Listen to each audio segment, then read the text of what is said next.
La conversation avec un expert en usage judicieux, et le mot est important, un usage judicieux de la force au commissionnaire du Québec. Il s'agit de Stéphane Wall. On va parler de toutes ces enquêtes, pas ces enquêtes, mais ces opérations policières. Il est aussi un ancien sergent superviseur au SPVM. Bonjour, M. Wall. Bonjour, Mme Richer. Alors, évidemment, vous, dans votre carrière, vous avez participé à des poursuites et vous avez aussi géré des poursuites. Quelles sont les règles qui entourent une poursuite policière? En fait, comme policier ou comme superviseur, j'étais superviseur aussi sur le terrain. La règle principale au niveau, je parlais surtout des procédures au niveau du SPVM, le service de police de la Ville de Montréal. Le critère principal, c'est est-ce qu'il y a une vie en danger? Est-ce qu'on peut craindre que dans les moments qui suivent ou dans le futur, il va y avoir une vie en danger?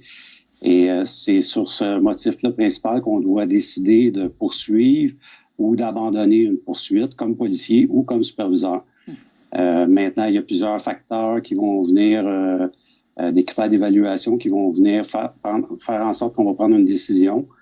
Il y a l'environnement, bien entendu. Il y a est-ce que c'est de jour, de nuit, la dangerosité de la poursuite, l'évaluation du risque. Est-ce que les risques sont plus élevés de poursuivre, de continuer la poursuite ou de l'abandonner?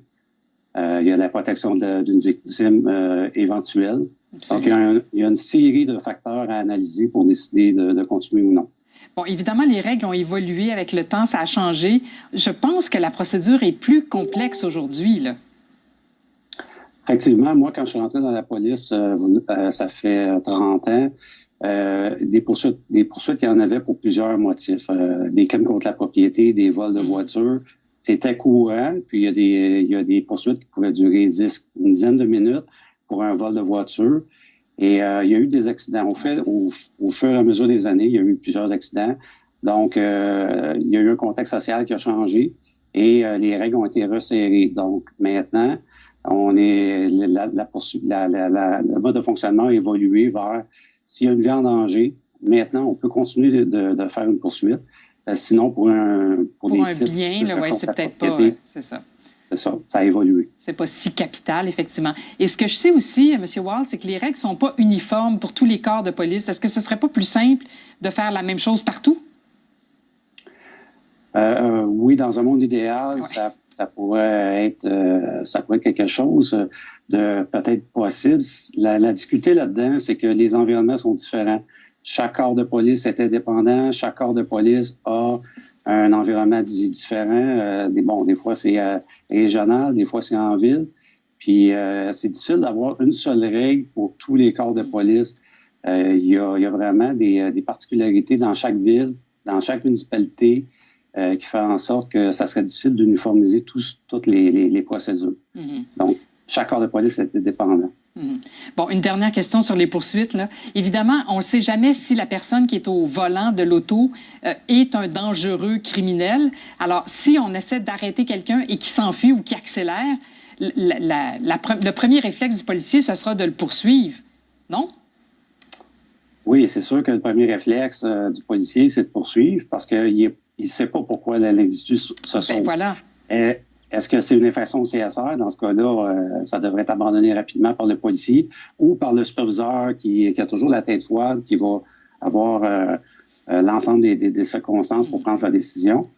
Mais si on parle d'un enlèvement, si on parle peut-être d'une personne qui est en crise, une personne qui est avec des facultés affaiblies, qui représente un risque pour la société, bien peut-être que le policier va être obligé de poursuivre sa démarche, puis essayer de mettre fin à la poursuite d'une façon en provoquant peut-être une collision ou en faisant une politique d'encadrement du véhicule pour être sûr que cette poursuite-là se poursuivra pas pendant plusieurs minutes. Plus qu'on attend, plus que les risques augmentent pour les usagers de la route.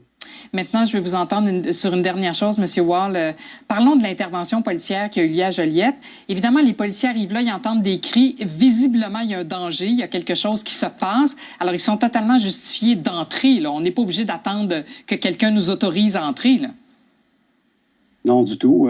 Bien entendu, encore là, on est dans un appel d'urgence. On a quelqu'un qui contacte le 911 pour dire qu'on entend des cris. Les policiers doivent se déplacer le plus rapidement possible. Mais vous l'avez vu dans ce cas-là, c'est un exemple précis des secondes qui sont importantes. Donc, on doit adapter notre conduite pour se rendre sur l'appel d'urgence. Puis, quelques secondes peuvent faire la différence entre la vie et la mort d'une personne. Les policiers qui arrivent sur les lieux entendent des bruits à l'intérieur ou des cris, ont le pouvoir d'entrer à l'intérieur et avec les faits qu'ils ont devant les yeux, ils ont le pouvoir de mettre fin à une menace. Nous, dans notre jargon, on va appeler ça la neutralisation d'une menace ou d'un suspect parce qu'un seul coup de couteau de plus, peut-être que la dame n'aurait pas survécu à ses blessures.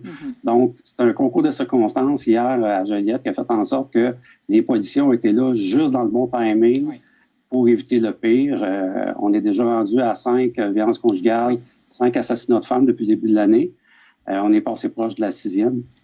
Alors, alléluia, ce n'est pas survenu et les policiers sont intervenus à temps. Stéphane Wall, je rappelle que vous êtes expert en usage judicieux de la force au commissionnaire du Québec. Merci beaucoup de cette entrevue. Merci à vous. Bonne journée. Au revoir.